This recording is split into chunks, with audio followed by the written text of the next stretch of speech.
তোমার ভয় লাগে না? না, আমার ভয় নাই, আমার মৃত্যুর কোনো ভয় নেই। ঘরেও যদি মরতে হয় বাইরেও মরি। টিভি বা পুলিশের আর্মিদের কাছে বলবো যে গুলি কর, আমাকে গুলি কর। বাবা, আজকে যে তুমি এই আন্দোলনে এসেছো, কেন এসেছো? কেন? আমি আন্দোলনের বিচার পেতে আসছি। কার বিচার চেতে? যারা অকারণে শহীদ হয়েছে, অকারণে শহীদ হয়েছে যারা। এখন তুমি কি চাও? এখন আমি চাই প্রতিবাদ। সে কিন্তু একটা মিথ্যা কথা বলেছিল।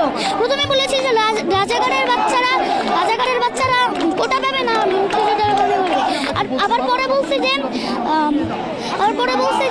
আমি কি তাদেরকে রাজাকার বলেছি? তারা নিজেই রাজাকার বলছে। তাহলে সে কেন বলল মিথ্যা কথাটা? তুমি কি তোমার ভাইদের মতো বুক প্রসারিত করে দেবে? আমি অবশ্যই করতে চাই। আমি অবশ্যই করব। চাইলে আমি জীবনও দিতে রাজি আছি।